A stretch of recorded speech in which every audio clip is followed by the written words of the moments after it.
Buenas noches. Esta historia le ocurrió a mi mamá cuando era joven, allá en el norte de Zacatecas, en un rancho llamado El Agua del Olvido. Todo empezó cuando una mujer conocida como Doña Petrona rentó un pedazo de terreno dentro del rancho de mi abuelo, don Evaristo. Desde que esa vieja se mudó, todo comenzó a sentirse distinto, como si algo pesado hubiera caído sobre la casa. Doña Petrona tenía una mirada que incomodaba, una energía rara que hacía que hasta los animales se inquietaran cuando pasaba.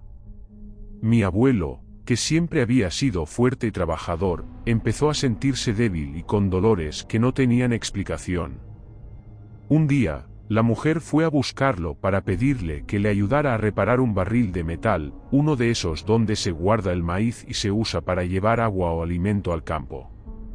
Don Evaristo le explicó que no tenía las herramientas ni el material para hacerlo, que tendría que esperar unos días. La vieja se enfureció y le gritó con una voz ronca: «Te vas a arrepentir, Evaristo. Vas a quedar ciego. Ni para ponerle fondo a una aguja sirves». Mi abuelo no le hizo caso. Nunca creyó en brujerías ni en maldiciones, y se rió, pensando que era una simple amenaza. Pero desde esa misma noche comenzó a notar que la vista se le nublaba, como si una neblina le cubriera los ojos. Y lo más raro fue que mi mamá y mis tíos juraban haber visto a Doña Petrona hablando sola, como si conversara con algo dentro de una botella. Poco después, la vieja regresó al rancho con la excusa de querer comprar una gallina que dormía cerca de un naranjal. Pero no era una gallina cualquiera, era la gallina criolla que más quería mi abuelo, su favorita, la única que no vendía por nada del mundo. Pero la vieja quería esa gallina a toda costa, la única que él nunca vendía ni por todo el dinero del mundo. Entonces lanzó otra maldición contra don Evaristo. «Todas tus gallinas se van a acabar, y no te quedará ni una para contar la historia». Al día siguiente empezaron a salir muertas y enfermas. Unas amanecían tiradas en el corral, otras se desplomaban camino al patio, y varias quedaron con costras en la cabeza y totalmente ciegas. Aún así, don Evaristo no creyó en brujerías ni hechizos. En menos de un mes se le murieron todas las gallinas, hasta la gallina criolla que tanto quería. Pero doña Petrona no se conformó y siguió con sus enredos. Cada tarde iba a las encrucijadas del rancho a maldecir a la misma hora, como si estuviera marcando el reloj. En la finca había un manantial, un ojo de agua en medio del monte, de donde la familia y los animales sacaban agua para beber. Doña Petrona fue hasta ese ojo de agua, el corazón del rancho, y dejó allí 3 cosas mal puestas, como una especie de hechizo, para que don Evaristo se secara en la cama. A partir de entonces él empezó a debilitarse, dolores de estómago que no lo dejaban, punzadas fuertes en las piernas y la vista que se le iba apagando cada vez más. Los cólicos eran tan intensos que a veces se doblaba y rodaba en el piso de dolor. Harta de verlo sufrir, mi abuela lo convenció para ir con una curandera que vivía a 18 kilómetros del rancho. Al principio don Evaristo no quiso, era muy incrédulo. Pero la insistencia de mi abuela pudo más y lo llevaron. La curandera le hizo una oración y le pidió que regresara la semana siguiente. Antes de despedirse lo avisó, que tuviera cuidado con las encrucijadas del rancho, porque allí vivía alguien que le deseaba un mal terrible. También le contó que en un montón de hojarasca, en cierta parte del terreno, había una víbora escondida, y que vería caer fuego sobre ese montón. Al levantarse, encontraría a la serpiente muerta, enrollada entre las cintas. Así fue, cuando fue a ver lo que la curandera había dicho, encontró la víbora muerta en medio del montón, como si algo la hubiera quemado. Y ni siquiera así mi abuelo creyó en las palabras de la curandera. Decía que era una aprovechada que solo quería sacarle comida y pollos del corral. Decidió no volver más con ella, y con el paso de los días su salud empeoró cada vez más, mientras mi abuela insistía para que regresara, sin lograr convencerlo. Hasta que un día se hartó y decidió correr de sus tierras a doña Petrona y a toda su familia. El día de la mudanza, un vecino del rancho, don Hilario, que trabajaba con su camión de carga, fue quien ayudó con el traslado. Mientras subían las cosas, había muchas cajas con imágenes de santos y veladoras. Don Hilario echó el camión un poco para atrás para acomodarlo mejor, pero no se dio cuenta de que había pasado por encima de una de las cajas. Apenas sintió el golpe, bajó del camión y escuchó a doña Petrona gritar furiosa: «Mira lo que hiciste, rompiste mis santos». Abrió la caja y, al ver las imágenes quebradas, comenzó a maldecirlo, echándole la culpa y gritando: «Así como desmoronaste mis santos, así vas a morir, aplastado igual que ellos». Don Hilario, que era un hombre tranquilo, no quiso discutir. Se disculpó y siguió ayudando con la mudanza, aunque la vieja no dejaba de insultarlo y lanzarle maldiciones. Al terminar el trabajo, se fue sin darle importancia, creyendo que solo eran berrinches de una vieja rencorosa. Una semana después recibió un encargo: tenía que llevar un camión lleno de madera a una ciudad vecina. Se despidió de su familia, diciendo que en 4 días estaría de vuelta. Pero pasó una semana entera y no regresó ni dio señales. Hasta que llegó la noticia: don Hilario había muerto en un accidente. Su camión se había volcado en una curva durante una tormenta y la carga lo aplastó por completo. En el velorio, el cuerpo de don Hilario estaba irreconocible, completamente aplastado y deformado por la carga del camión. La gente del pueblo se reunió para acompañar a la familia, y entre los presentes estaba toda la familia de mi mamá, porque eran vecinos y amigos de años. Y fue justo cuando nadie lo esperaba que la vieja Petrona apareció en el velorio. Entró sin decir una sola palabra, caminó directo hasta el ataúd, y todos se quedaron mudos cuando la vieron detenerse frente al cuerpo. Con esa voz áspera y burlona, dijo: «Te lo advertí, Hilario. Te dije que no jugaras conmigo, que ibas a morir aplastado como mis santos. Y aquí estoy, nada más para verlo con mis propios ojos». Después de eso, colocó su rebozo negro sobre el ataúd, se dio media vuelta y se fue caminando despacio, dejando a todos helados y sin poder pronunciar palabra. Desde aquel día, mi abuelo don Evaristo empezó a empeorar todavía más. Mi abuela, desesperada, insistía una y otra vez en que regresaran con la curandera que vivía lejos, pero él seguía negándose, terca su desconfianza, hasta que, 2 años después, finalmente aceptó. Cuando por fin llegaron con la curandera, ésta encendió sus velas y lo miró con tristeza. «Ya es muy tarde, don Evaristo», le dijo. «Esa mujer, doña Petrona, murió hace 4 meses, y nadie puede revertir un mal que viene desde el otro lado. Quien lanzó el hechizo ya partió, y ahora solo queda aguantar lo que viene». Mi abuelo se fue consumiendo poco a poco. Ya no podía trabajar ni salir al campo, y decidió vender el rancho. Después, en la ciudad, su salud se deterioró todavía más, apenas podía comer o levantarse. Intentó empezar de nuevo comprando un pequeño terreno apartado, pero terminó vendiéndolo también cuando las fuerzas se le acabaron. Los médicos nunca pudieron explicarlo. Mi abuelo simplemente se fue secando en la cama, sin poder comer ni beber agua. Hasta que, en 1979, murió en los brazos de mi tío, después de años de sufrimiento. Dicen que hasta el último día, antes de morir, se le escuchaba murmurar el nombre de doña Petrona, como si aún sintiera su sombra a su alrededor. Esa fue la historia real de mi familia, y mi madre me dio permiso para contarla. Todos en la familia conocen bien el caso y saben lo que ocurrió. Esa fue la historia de la maldita Petrona, la mujer que lanzó maldiciones toda su vida. Y estoy segura de que su espíritu, donde quiera que esté, no descansa en paz. Antes de seguir, no olvides suscribirte si no lo has hecho. Y compartir este contenido para llegar a más personas.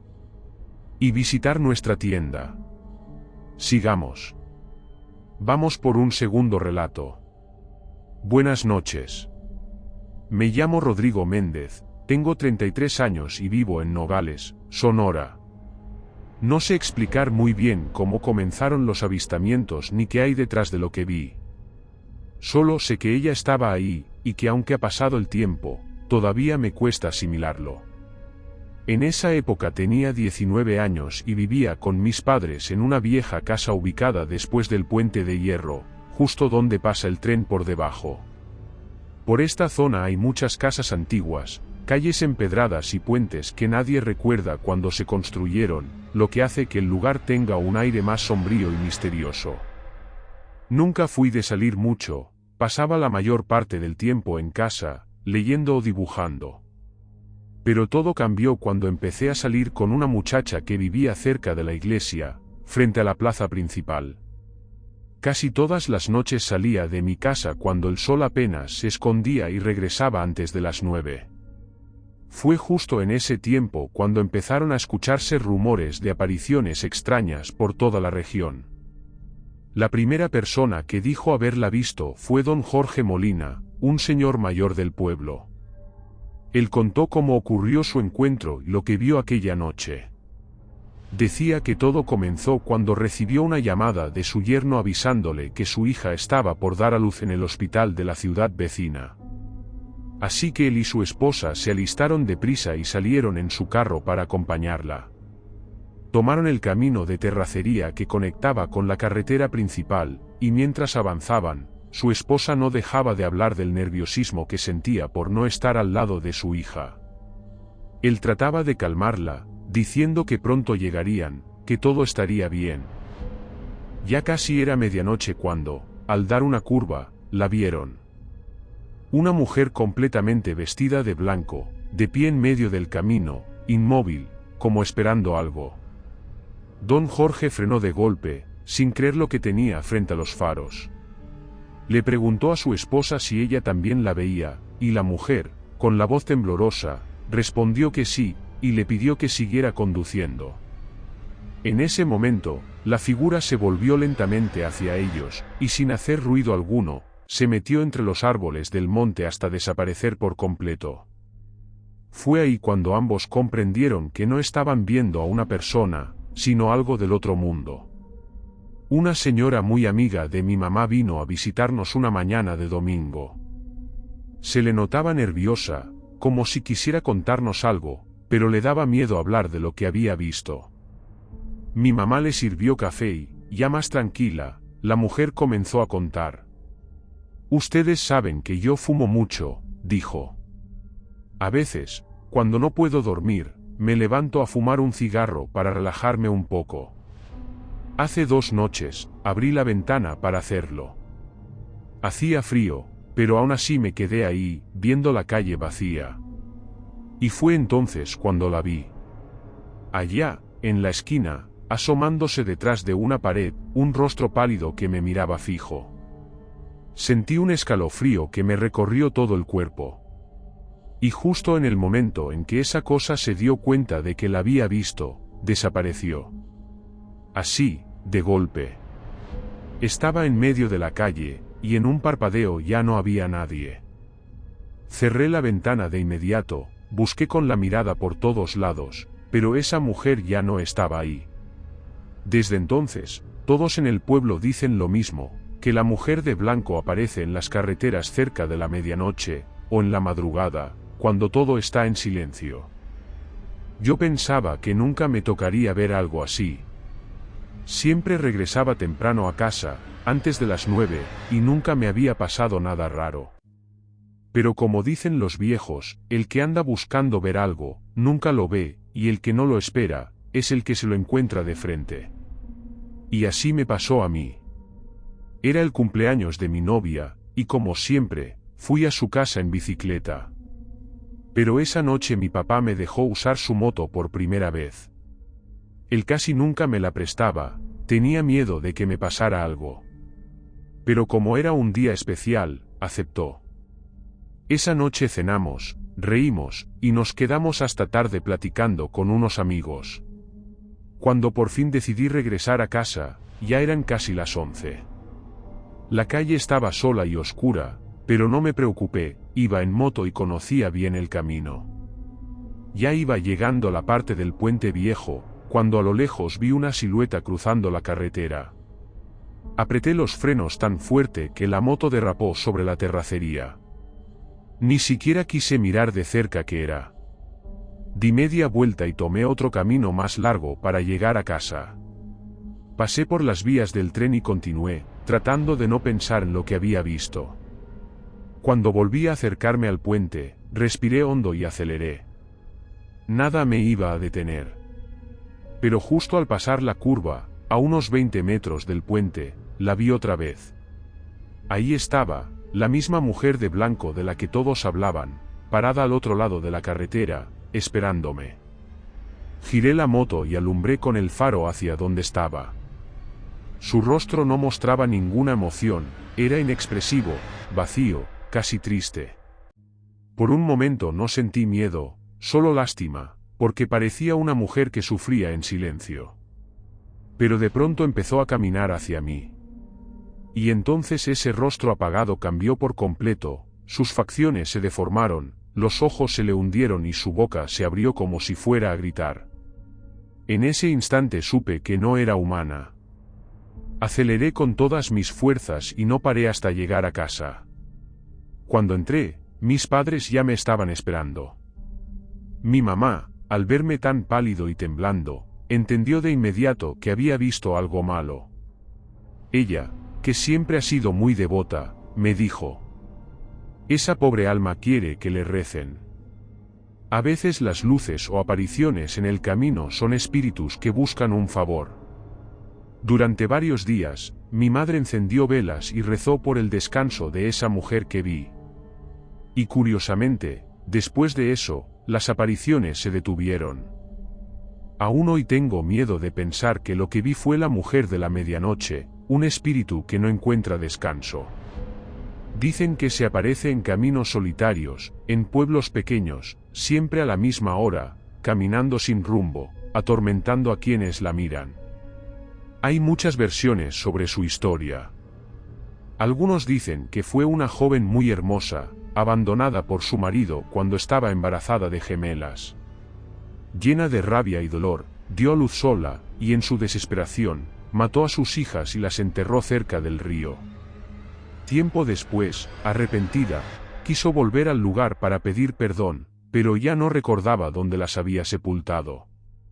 Desde entonces vaga por los caminos, buscando las tumbas de sus hijas, pero nunca las encuentra, por más que las busque. Muchos la llaman la Dama de la Medianoche, otros la Mujer de Blanco. Pero todos coinciden en una cosa: que quien la ve, nunca vuelve a dormir igual. Buenas noches. Vamos por un tercer relato. Buenas noches. Me llamo Rubén Salgado, tengo 52 años y he vivido toda mi vida aquí, en el norte de Durango, donde las historias de cosas que no tienen explicación todavía se cuentan al calor del fogón. He escuchado de todo: hombres lobo, brujas, nahuales y hasta apariciones que dicen que anuncian la muerte. Pero lo que viví aquella noche fue, sin duda, más aterrador que cualquiera de ellas. Hace algunos años, toda mi familia había ido a una novena en honor a la Virgen del Rosario, que se celebraba en el templo del pueblo. Yo fingía que iba, pero a medio camino me desviaba para juntarme con mis amigos. Así fue durante los 9 días, mi familia rezando en la iglesia y yo vagando por ahí, regresando justo a tiempo para que pensaran que había ido con ellos. Pero el último día de la novena, todo cambió. Esa noche había luna llena, de esas enormes y amarillentas que iluminan el monte como si fuera de día. Iba caminando con mi primo Gerardo y 2 amigos más cuando uno dijo: «Mi papá contó que en la vieja casa del molino se oyen gritos por las noches. Que hay un muñeco hecho de harina que se mueve solo. Decían que hace años ahí se molía maíz, pero desde que el dueño murió, nadie volvió a trabajar en el lugar. Aún así, los que pasan por ahí aseguran oír como si siguieran moliendo, como si todavía hubiera gente adentro». Yo, por hacerme el valiente, les dije: «Pues vamos a ver a ese alma trabajadora, y si sigue moliendo, que me prepare un costal para mañana». Todos soltaron la risa, y sin pensarlo mucho, nos fuimos hasta el molino. El sitio estaba cayéndose a pedazos, paredes llenas de humedad, el techo a punto de colapsar y la vieja tolva oxidada.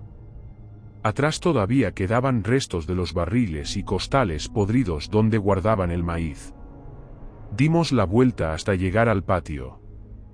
El silencio era tan profundo que hasta el zumbido de los grillos se escuchaba raro.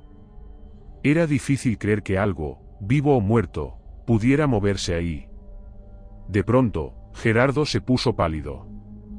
¿Vieron eso?, dijo con la voz temblorosa.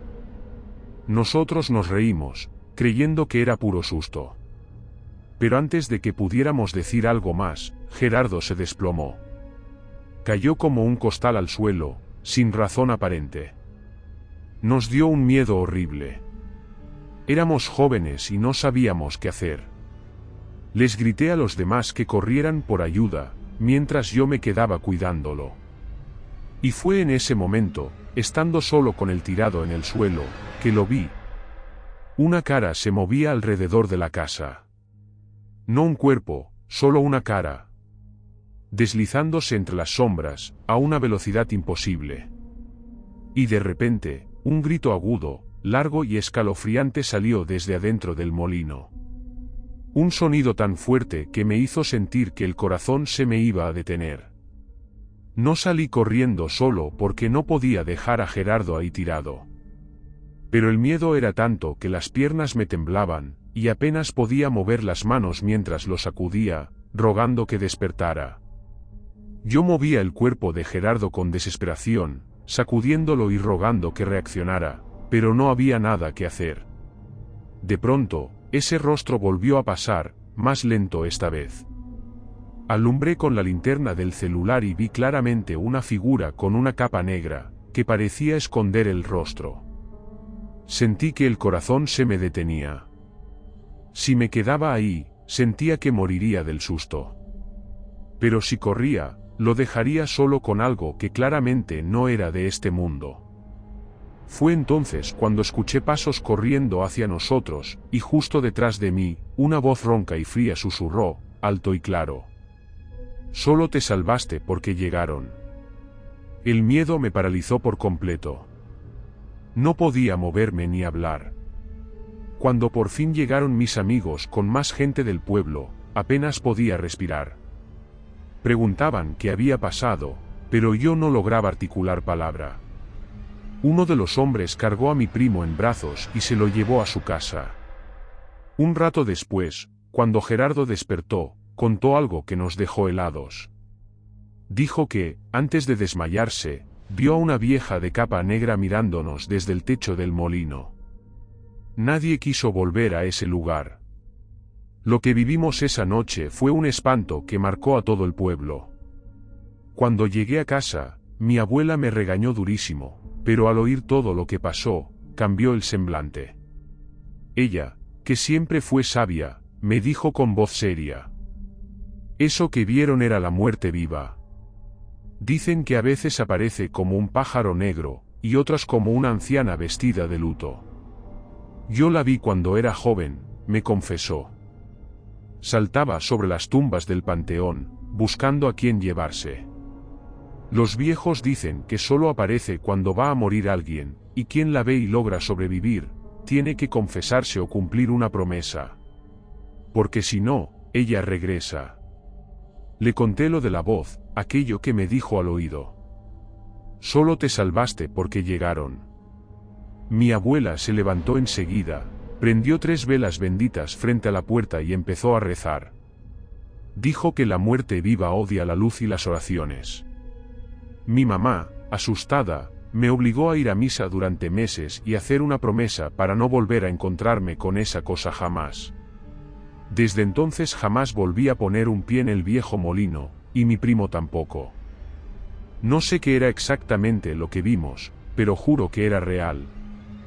Algunos dicen que esa entidad es una bruja, otros la llaman la vieja del tejado, pero todos coinciden en lo mismo. Un bulto que grita bajo la luna llena puede ser la muerte viva, buscando a alguien para llevarse. Buenas noches.